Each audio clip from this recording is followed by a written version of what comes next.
और next voucher है मेरा, उसे हम बोलते हैं कॉन्ट्रा वाउचर है। किस तरीके से हमारे बिजनेस के अंदर अब हम जब बैंकिंग ट्रांजैक्शंस करते हैं, जब हम बैंक से लेन देन करते हैं, तो बैंक में लेन देन करने को, बैंक से ट्रांजैक्शन करने के लिए हमें जिस वाउचर के बारे में पढ़ना पड़ता है, सीखना पड़ता है, उस वाउचर का नाम होता है कॉन्ट्रा वाउचर। कॉन्ट्रा का मतलब ही यही होता है कि आपका कंट्रीब्यूट होना एक दूसरे के ऊपर प्रभाव डालते हैं। एक कॉन्ट्रा एक ऐसा वाउचर होता है जिसका प्रभाव, जिसका इफेक्ट केस पे भी गिरेगा और बैंक के अकाउंट पे भी गिरेगा। यानी कि आपको ये 3 चीज़ों को, नियम को समझना है। और वैसे ही 3 नियम जब मैंने आपको रिसिप्ट पढ़ाया था तो 6 रूल मैंने अपने रूल आपको 6 बताए थे। फिर जब मैंने आपको पेमेंट सिखाया तो मैंने अपने 5 रूल करे थे, यानी कि 6 में से एक कम कर दिया था। और अब मैं जब आपको कॉन्ट्रा पढ़ा रहा हूं तो मैं आपको बस आपको 3 नियम में ही बांध के रखूंगा, 3 छोटी छोटी चीज़ों को ही समझाऊंगा। और ये 3 छोटी छोटी चीज़ें करोड़ों रुपए के बैंक के ट्रांजैक्शन में आपकी मदद करेंगे। तो बात करते हैं, नेक्स्ट है मेरे पास कॉन्ट्रा वाउचर, और हम किस तरीके से, हम किस प्रकार से बिजनेस के अंदर कॉन्ट्रा की एंट्रियां करते हैं। तो बात करते हैं सबसे पहली वाउचर एंट्री, और उस वाउचर एंट्री का नाम है बैंक में रुपया जमा करने पर। तो डेबिट करेंगे हम बैंक के नेम को और क्रेडिट करेंगे केस। कैसे? तो बस आपको इसके एग्जाम्पल के तौर पे बता दूं, मैंने स्टेट बैंक ऑफ इंडिया में मेरा करंट अकाउंट अगर है तो मैं यहाँ पर लिखूंगा स्टेट बैंक ऑफ इंडिया।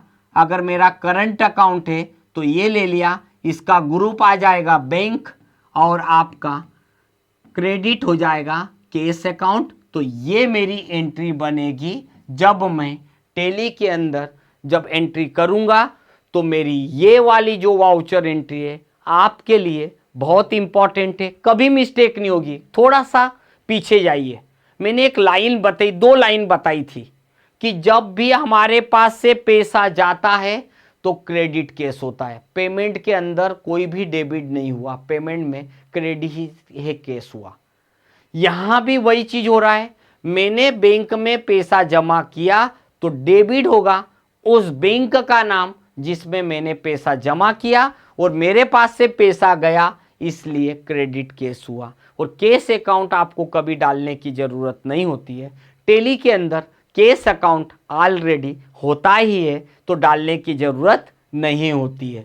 अब आता है रूल नंबर 1, तो मैंने आपको सिखा दिया।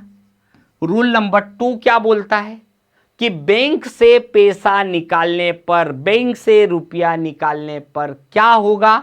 तो सिंपल सी बात है, अगर आप बैंक से रुपया निकालेंगे तो भैया लेजर तो 2 ही प्रभावित होंगे, एक डेबिट और एक क्रेडिट। जब मैं बैंक में पैसा जमा करने जाऊंगा तो मेरे घर से मैं बैग में रख के ले जाऊंगा, मतलब मेरे घर से पैसा तो गया था, अब मैं बैंक से पैसा निकाल रहा हूं। आप भी जानते हैं, मैं बैंक में जाऊंगा, बैंक से पैसा निकाल के बैग में रख के ले आऊंगा, तो मेरे घर पैसा आया। और जब भी पैसा आता है तो डेबिट केस होता है, बट आया कहां से, तो मैं बोलूंगा मेरा SBI के करंट अकाउंट से पैसा आया। ये देखिए, आपने 2 चीजें देखी, जब पैसा गया तो क्रेडिट, आया तो डेबिट। तो ये 2 एंट्री में हमने बारीकियों को वन बाय वन सिस्टेमेटिक समझा, तरीका बताया। नेक्स्ट में चलते हम, अपनी ही बैंक से रुपया दूसरी बैंक में जमा करने पर, ट्रांसफर करने पर कैसे होगा। आप व्हाट्सएप वो चलाते हैं, आपने देखा होगा, फोन पे चलाते हैं, गूगल पे चलाते हैं। फोन पे गूगल पे में एक ओवन नंबर वाला ऑप्शन होता है और या लिखा रहता है अकाउंट टू अकाउंट। इसका मतलब है मेरा 1-2 बैंकों में खाते हैं, मेरी SBI बैंक में पैसा अभी जमा पड़ा था, देख रहे हैं। अब मुझे क्या करना पड़ा, इस बैंक में मान लीजिए 1 लाख रुपीस था, 1 लाख रुपया था। मैंने क्या करा, इस बैंक में से 1 लाख में से 25,000 रुपया इस बैंक में ट्रांसफर करा। अब ये पैसा मेरा गया नहीं है, मेरे ही अकाउंट से मेरे अकाउंट में पैसा आए गया। तो जब भी आप अपनी ही बैंक से अपनी ही बैंक में ट्रांसफर करेंगे तो ऐसी कंडीशन पे पाने वाले बैंक को हम डेबिट करेंगे, जिस बैंक में पैसा जा रहा है उसे डेबिट करेंगे, और जिस बैंक से गया यानी एसबीआई से निकाल के इधर है। बट आपके दिमाग में एक चीज होती होगी, सर जब आप बैंक से कैसे निकालेंगे? मुझे दो रास्ते हैं, या तो मैं क्या करूँगा, देखो अगर मैं केस निकाल के रहूँगा जमा करूँगा तो फिर ये नियम काम करेगा। ये वो चीज़ है बैंक टू बैंक ट्रांसफ़र, मतलब मैंने ऑनलाइन अपने एक बैंक अकाउंट से दूसरे बैंक अकाउंट में ट्रांसफ़र किए, सिंपल, ज़्यादा लोड नहीं लेना है, ज़्यादा टेंशन नहीं लेना है। बस ये 3 नियम आप पढ़ लिए तो कॉन्ट्रा सीख गए। तो ये 3 चीज़ें बताने के बाद अब जो मैं बता रहा हूं ये मत सोचिएगा कि ये कॉन्ट्रा है, कॉन्ट्रा नहीं है, पर क्या करें कॉन्ट्रा जैसी लगती है। कॉन्ट्रा नहीं है पर जो नए स्टूडेंट होते हैं उनको कॉन्ट्रा जैसी लगती है। बट टेंशन मत लीजिए, ये रिसिप्ट और पेमेंट है। कैसे? जैसे मेरे पास एंट्री समझाता हूं, कैसी एंट्री होती है। जैसे सप्लायर हिंदुस्तान लीवर लिमिटेड को 25,000 रुपये का पेमेंट चेक से दिया।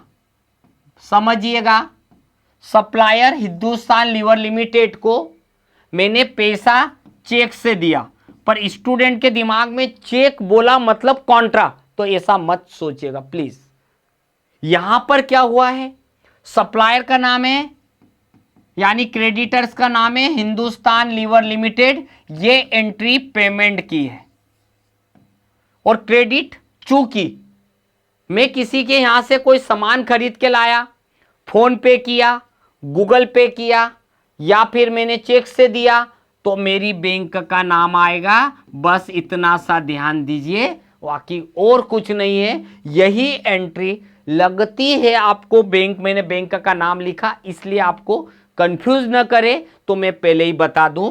तो आपने सप्लायर को पैसा दिया, ये मान लीजिए मैंने किसी टेलीफोन का बिल ऑनलाइन पेमेंट कर दिया, फोन पे से भरा, गूगल पे से भरा, तो डेबिट हो जाएगा टेलीफोन बिल या मोबाइल का रिचार्ज, इनडायरेक्ट एक्सपेंसेस।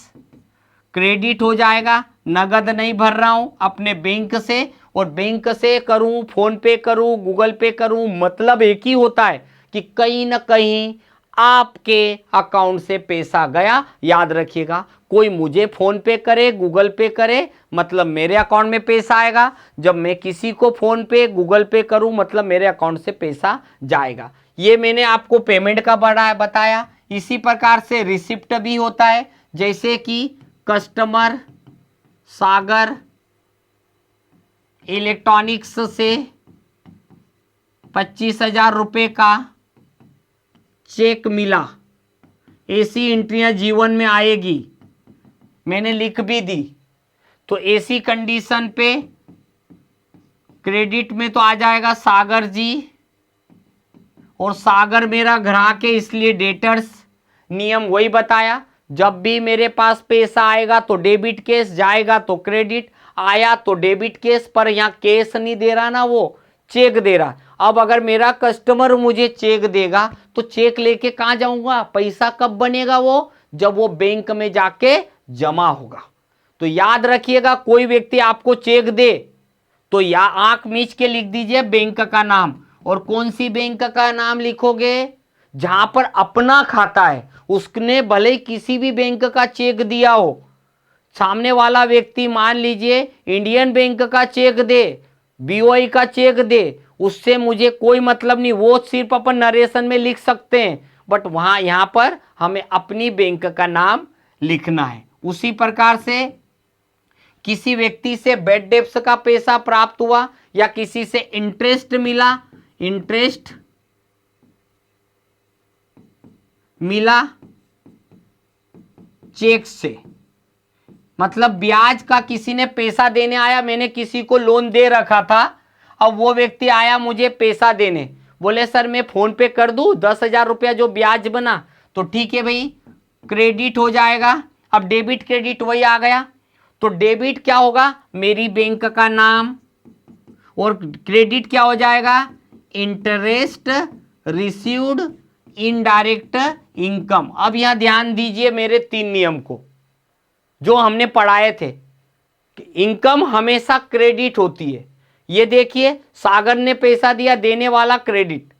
इस तरीके से हमने हर एक चीज को, हर एक बारीकियों को कॉन्ट्रा में भी पढ़ा, और अब हम देखने वाले हैं इन्हीं रिसिप्ट पेमेंट कॉन्ट्रा को, कॉन्ट्रा की कुछ एंट्रियां करके देखेंगे, और इससे हमें एक चीज मिलेगी कि किस तरीके से बिजनेस में हम लोग इन चीजों को यूज करते हैं। और अब हम चलते हैं इसे कॉन्ट्रा को भी समझ लेते हैं, तो किस तरीके से की जाएगी कॉन्ट्रा की एंट्री टैली के अंदर, तो वही हम अपनी कंपनी के अंदर चलते हैं।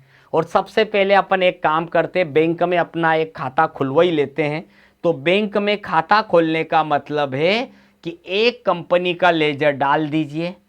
अभी हमने डाला, हमारा खाता मान लीजिए स्टेट बैंक ऑफ इंडिया में करंट अकाउंट है, तो करंट अकाउंट लिखिए क्योंकि कंफ्यूजन नहीं होगा आगे चल के। ये मेरी वही कंपनी है जिसके अंदर मैंने रिसिप्ट भी करा, पेमेंट भी करा, और अब कॉन्ट्रा कर रहा हूँ।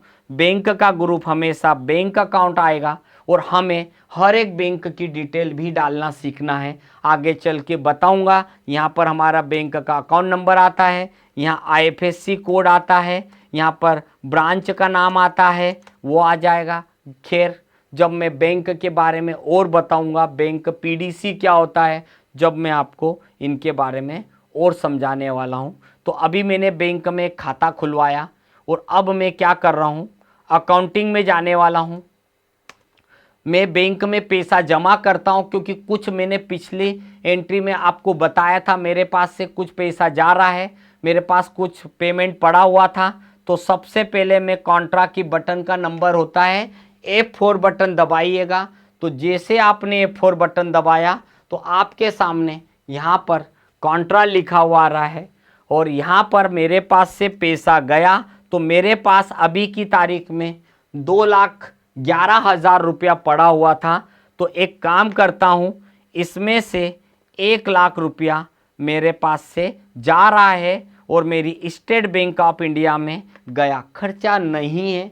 फिर समझिएगा ये खर्चा नहीं है, खुद ही देखिए, ये मेरे पास बैंक में गया, मेरे पास केस घट के 2,11,000 में से 1,00,000 बचा। और जैसे एंट्री करेंगे कंप्यूटर पूछ रहा है कि आप बैंक में जमा करने गए तो कैसे नोट थे, तो मैंने बोला 500 के 200 नोट थे।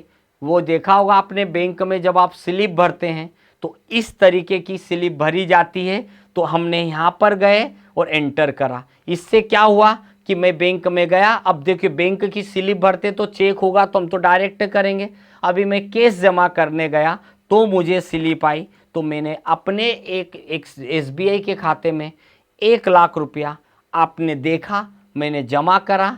फिर एक काम करते हैं, डेट बदलते हैं अल्टर के साथ, यहाँ पर हम जाएंगे, हमने लिखा, यहाँ F2 बटन दबाया, 6वें महीने में गए। अब हमने क्या करा, मेरे बैंक से 1,00,000 रुपया जमा था, आपको दिख रहा होगा मेरे SBI के अकाउंट में 1,00,000 रुपया जमा है, मुझे 50,000 रुपये की ज़रूरत है। मैं गया, मैंने 50,000 रुपये निकाले, तो निकालने के लिए चेक लगता है, तो ये मैंने चेक नंबर यहाँ पर लिख दिया। और अब मेरे पास केस आ गया। अब मेरे पास जैसे मैंने 50,000 निकाला तो मेरे पास 1,61,000 रुपया हो गया। मेरे बैंक अकाउंट में 1,00,000 था, तो अब वहाँ पर केस बचा। तो इसका मतलब है मैंने बैंक में जमा करना भी आपको सिखा दिया, बैंक से बैंक ट्रांसफ़र भी, अभी हमने आपको बैंक में जमा करना निकालना दोनों, अब बैंक टू बैंक ट्रांसफ़र कर रहा हूँ। मेरे पास SBI के अंदर अभी भी 50,000 रुपया जमा है। मैं चाहता हूँ कि इस 50,000 में से 25,000 रुपया मैं अपना एक बैंक का खाता और है, अब वो केनरा बैंक का, अभी उसमें पूरा खाली पड़ा था, अभी उस बैंक का नाम भी डाल देता हूँ, केनरा बैंक, ये भी मेरा बैंक ग्रुप में जाएगा। तो मैंने क्या करा, SBI से 25,000 रुपया केनरा बैंक में ट्रांसफ़र किया, तो केनरा बैंक में 25,000 रुपया हो गया, SBI में भी 25 बचा क्योंकि वहाँ 50 था। अगर आप मेरी एक एक एंट्री को देख रहे होंगे, समझ रहे होंगे, आपको सारी चीज़ें आ जाएगी। रिवर्स फॉरवर्ड आपके पास ऑलरेडी रहेगा, वो लाइफ टाइम रहेगा। कभी आपको कन्फ्यूज़न लगेगा तो भी आप हमसे पूछ सकते हो। ये 2-3 एंट्री होती है कॉन्ट्रा की, बट अगली एंट्री मैंने जो बाद में आपको बताई थी वो कॉन्ट्रा नहीं होती है, वो रिसिप्ट पेमेंट है। और वो सिर्फ इसलिए रिसिप्ट पेमेंट है कि अगर आपके पास पैसा आता है, हमने रिसिप्ट बटन दबाया, अगर कोई आया, मान लीजिए किसी से, मान लीजिए मेरे कस्टमर का नाम है विकास इलेक्ट्रॉनिक्स, मेरा कस्टमर है, सन्ड्री डेटर्स, इससे मुझे 25,000 रुपया आए, पर बोले सर मैं फ़ोन पे गूगल पे कर दूं। मैंने कहा कर दीजिए, तो उसने करा। मेरा जो अकाउंट था वो गूगल पे फ़ोन पे से करंट अकाउंट कनेक्ट था, तो ये आ गया। अब आप देख लो, अब यहाँ पर फिर 50,000 रुपया हो गया। एक व्यक्ति आया, बोले सर आपको ब्याज का पैसा देना है, तो मैंने कहा दे दो, इंटरेस्ट रिसीव्ड। सामने वाला व्यक्ति मेरे लिए इनकम का काम कर रहा है, उसने 25,000 15,000 रुपया दिया। मुझे बोलता है कि एक काम करिए, मैं आपको फ़ोन पे कर देता हूँ। अब फ़ोन पे गूगल पे में भी मान लीजिए जिस बैंक का खाता जुड़ा हुआ है उसमें आपका पैसा आ जाएगा। ये मैंने आपको रिसिप्ट बताया, चेक से या ऑनलाइन। अगर मैं किसी सप्लायर को मैं पैसा दूंगा, मेरे एक एम्प्लॉय का नाम है मनोज, उसको मैंने सैलरी दी, तो ये मेरे लिए एक खर्चा होता है, इनडायरेक्ट एक्सपेंसेस कर दिया। अभी मैंने एक सिंपल एंट्री बता रहा हूँ इस तरीके के। अगर मैं इसको मनोज की जगह में ये ले लूँ, मान लीजिए मुझे टेलीफोन बिल भरना है, तो टेलीफोन बिल भी मेरे लिए इनडायरेक्ट एक्सपेंसेस होता है। 25 की जगह 5,000 रुपया करा, क्रेडिट, कैश नहीं दे रहा हूँ, मेरे पास पैसा चेक पे है, फ़ोन पे है, तो मैं अपनी बैंक का नाम मेंशन करूँगा। बस एक बात ध्यान रखिए, चेक वर्ड आए तो बैंक का नाम लो, चेक वर्ड नहीं आए तो फिर आप कैश का ले लो। इसलिए हम इसका यहाँ पर एंट्री करते। अगर कोई व्यक्ति ने मुझे चेक दिया और उसी दिन मैंने बैंक में जमा किया, तो ये एंट्री कैश होगी, ये भी आपको ध्यान देना है। और अगर कोई चेक बाउंस हुआ उसके बारे में भी मैं आगे बताऊंगा। चेक से रिलेटेड बहुत सारी चीज़ मिलेगी, पर क्या है वो मैं आपको बैंकिंग की जो एक ऑप्शन ही आएगा जब मैं आपको पढ़ाऊंगा ना, जब बैंक से रिलेटेड ये पूरी बैंकिंग से रिलेटेड एंट्रियां है ना, ये मैं आपको अलग से पढ़ाऊंगा। इसको आप अलग से पढ़िएगा, ये बैंकिंग वाला ऑप्शन, तो आपको बहुत सारी चीज़ें सीखने को मिलेगी। ये आपके टेली प्राइम के अंदर एक ऑप्शन है जो एक दिन का पूरा मैं आपको लूँगा, चेक के बारे में समझाऊंगा, चेक कैसे कैसे होते हैं, PDC चेक क्या होता है, पोस्ट डेटेड चेक क्या होता है। अगर आपके पास सभी चीज़ें आपको जब पढ़ाऊंगा तो आपको बहुत सारी चीज़ मिलेगी। अभी हमने जो भी एंट्रियां करी है, जो भी अभी हमने एक एंट्री रिसिप्ट की, 5 एंट्री पेमेंट की, और समथिंग 5 से 6 एंट्री हमने कॉन्ट्रा की पढ़ी। अगर देखना है तो पहले शॉर्टकट बटन भी दबा सकते हो, उसका शॉर्टकट है D। हमने यहाँ पर गए, उसके बाद हम जाएंगे यहाँ पर अकाउंट बुक्स में जाओगे, कैश और बैंक बुक दोनों देखिए, एक साथ देखना है इसलिए मैंने यहाँ किया। आपके पास कैश अवेलेबल है 1,61,000, आपके पास आपके केनरा बैंक में अवेलेबल है 25,000, आपके SBI अकाउंट के अंदर अवेलेबल है 60,000 रुपया। ऐसी हमें हर एक एंट्रियाँ एक एक करके देख सकते हैं। एंट्रियों की ज़रूरत होगी तो आप उसको डिटेल्ड भी देख सकते हैं। अगर पूरा डे बुक प्लान करना है तो डिस्प्ले में जाइए, यहाँ पर आपको डे बुक मिलेगी, और आप सारी एंट्रियाँ देखना चाहते हैं तो यहाँ पीरियड बटन दबाइएगा। अभी आपके एक बार अगर क्लिक करेंगे तो डेट बदलेगी, यहाँ पर जाएंगे आपको दिखाई देगा पीरियड ऑप्शन, बस आप पीरियड में चले जाइए। हम 1 अप्रैल से लेकर 31 मार्च तक की जितनी भी एंट्रियाँ हैं सब दिख जाएगी। डिलीट करना भी सिखाया, अल्टर करना भी सिखाया, उसके साथ में वैल्यू चेंज करना भी सिखाया। सभी की सभी चीज़ें आपको इस तरीके से दिखेगी। और आपने देखा इस प्रकार की जितनी भी एंट्रियां होती है, इससे रिलेटेड जितनी भी एंट्रियां होती है, वो की वो सभी एंट्रियां मैंने आपको एक एक करके पूरी की पूरी इस आज की क्लास के अंदर मैंने बता दिया। इस क्लास में आपको जो भी चीज़ मिलेगी, जो भी एक्सरसाइज की एंट्रियाँ मिलेगी, वो आप करके देख सकते हैं। मैंने आपको रिसिप्ट पढ़ा दिया, मैंने आपको पेमेंट पढ़ा दिया। पेमेंट का जो शॉर्टकट है F5 है, रिसिप्ट का F4 है, कॉन्ट्रा का F4 है, रिसिप्ट का जो F6 है, ये यहाँ पर आप देख रहे होंगे सभी की सभी बटन हैं अभी एक्टिव नहीं है। जैसे आप अकाउंटिंग वाउचर में जाते हैं तो ये रिसिप्ट के लिए, ये पेमेंट के लिए, ये कॉन्ट्रा के लिए अभी हमने इतनी चीज़ पढ़ी। आपको भले ही पता नहीं हो पर आपने 3 चीज़ें सीख ली। ये वो चीज़ 3 चीज़ होती है जो हमारे बिजनेस के अंदर, अगर आप ऐसी जॉब करने जा रहे हैं जिनके यहाँ पर केवल दिन भर पैसा आता है, दिन भर पैसा जाता है, केवल उन्हीं से रिलेटेड ये सारी की सारी एंट्रियाँ होती है। आज की क्लास के अंदर मैंने आपको सारी चीज़ें बताई है और आगे चल के हम लोग इसमें और भी चीज़ आगे आपको बताने वाले हैं। आपके लिए हमने सारी चीज़ें स्टेप बाय स्टेप 1 बाय 1 रखी है। तो चलिए आज की क्लास को हम लोग यहीं पे स्टॉप करते हैं और अगली क्लास के अंदर बहुत आगे की चीज़ को पढ़ने वाले हैं जिसे हम लोग बोलते हैं इन्वेंट्री मैनेजमेंट। और ये चीज़, ये जो क्लास रहेगी इन्वेंट्री की, इसे आप छोड़िएगा मत, क्योंकि आप परचेज सेल सारी चीज़ें सीखने वाले हो। और आपको करंट असेट्स से रिलेटेड जो चीज़ मिलेगी अगली क्लास के अंदर, आप परचेज सेल भी सीख जाओगे और फिर उसके बाद आप गर्व से बोल सकते हो कि अब मुझे टैली के अंदर वाउचर बनाना, बिल बनाना, एंट्री करना आ चुका है। तो चलिए आगे प्रैक्टिकल कीजिए। कोई भी डाउट आए कमेंट ज़रूर कीजिए, ज़्यादा से ज़्यादा शेयर कीजिए और आपको जब भी ये लगे कुछ कमेंट बॉक्स के अंदर कमेंट कर दीजिए। उस कमेंट को पढ़ के भी हम आपको हेल्प करेंगे।